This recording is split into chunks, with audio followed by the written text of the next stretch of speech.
Have you ever felt stuck, trapped, like you had nowhere else to go, nothing else to do? Or perhaps you felt like control of your life has been taken from you, and that indifferent outside forces are raining on your parade. If you have, welcome to the human race. Even I, as a penguin, can relate to this sinking feeling, and believe me, I know, it's not fun.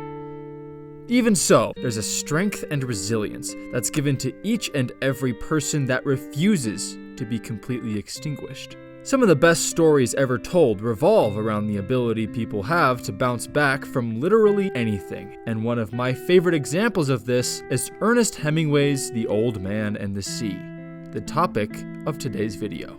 Welcome one and all to On Thin Ice. I'm Philip, your host, and where other birds have their heads in the clouds, I've got both flippers planted firmly on the ground. Yep, definitely not flying anytime soon.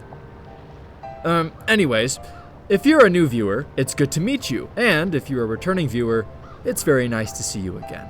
Now, without further ado, let's begin our discussion of one of Ernest Hemingway's most well-known books. But before that, thank you for watching, and I do hope you enjoy. Now, if someone were to write a book about the existential struggle of man, you would expect that author to have been through some seriously troubling times, and there are few authors I can think of that are as qualified to write about the challenges faced by humanity as Ernest Hemingway. He fought and was injured in World War I, and he served as a war correspondent during the Spanish Civil War and World War II, as well as covering the Greco-Turkish War for a newspaper in Paris. He went through a few messy divorces and had his heart broken in several ways. He had a tenuous relationship with both his mom, Grace, and his dad, Clarence. Despite these troubles, Ernest would be deeply shaken by the suicide of his father. He was also a hunter, a fisher, a bullfighting enthusiast, and a raging alcoholic with a particular affinity for absinthe. It's safe to say that, throughout his life, Ernest had seen his fair share of hardship, and he had a gift of sharing his unique worldview with others through writing.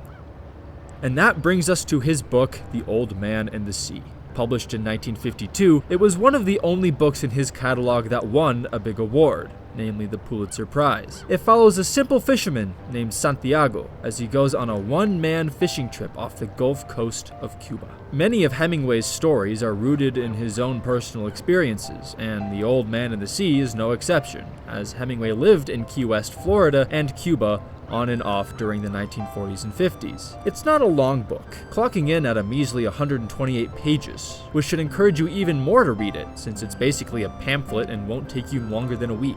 Believe it or not, those few pages house some of the most poignant yet simple messages about life. And since I've been talking about it long enough, I think it's about time I show you. So, without further ado, here's my brief explanation and analysis of Ernest Hemingway's The Old Man and the Sea. He was an old man who fished alone in a skiff in the Gulf Stream, and he had gone 84 days now without taking a fish. In the first 40 days, a boy had been with him, but after 40 days without a fish, the boy's parents had told him that the old man was now definitely and finally salau, which is the worst form of unlucky, and the boy had gone at their orders in another boat, which caught 3 good fish the first week. It made the boy sad to see the old man come in each day with his skiff empty, and he always went down to help him carry either the coiled lines or the gaff and harpoon, and the sail that was furled around the mast. That was the first few sentences of the book. The old man, Santiago, has been labeled as something even worse than unlucky, and we meet him in the middle of a stretch where he's gone more than 2 months without catching a single fish. Already, we see our first glimmer of humanity. The boy. How many times has someone else had pity on you, or was sad for you when you were struggling and helped you in some small way? I bet most of us have either been the old man or the boy in this situation at least once before.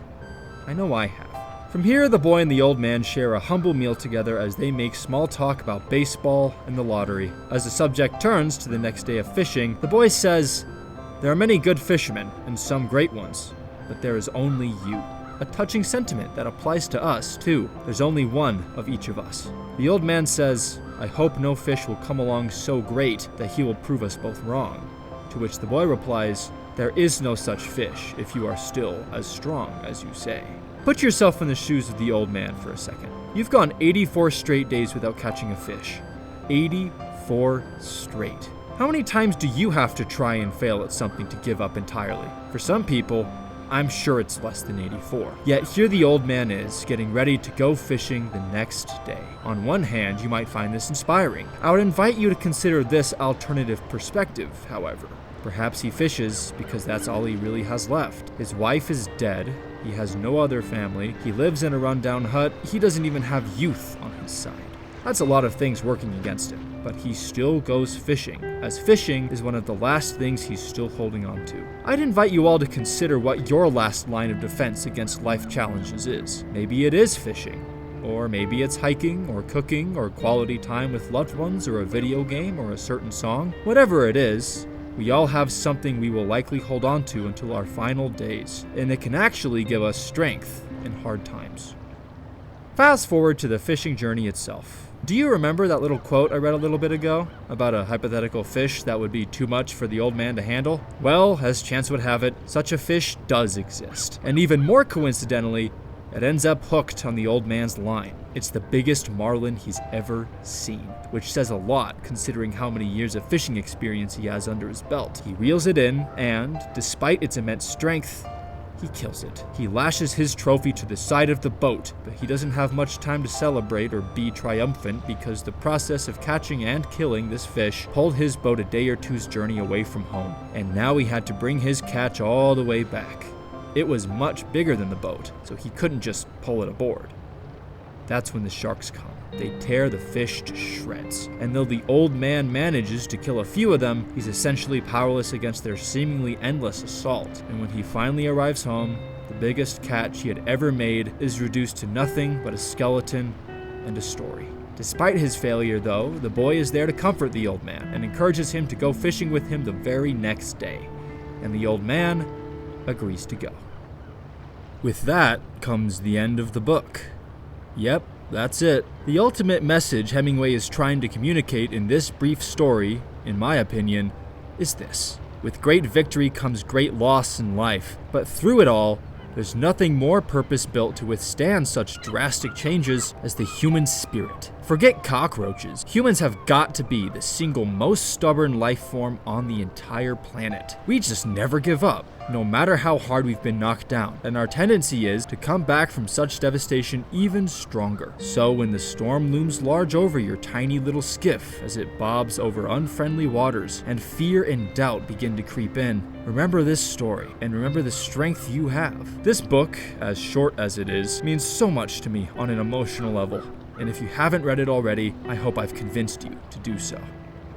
What do you think of The Old Man and the Sea? Do you agree with my analysis, or do you think there's something I missed? Do you like Ernest Hemingway or not? Leave your comments down below. I look forward to reading them. Also, if you made it this far, why not subscribe? It helps the channel out a ton. Finally, if you're interested in another tale of victory, loss, and persistence, check out this episode about a truly great Formula One driver who became the best against all odds. I'm Philip, this has been On Thin Ice, and again, thank you for watching.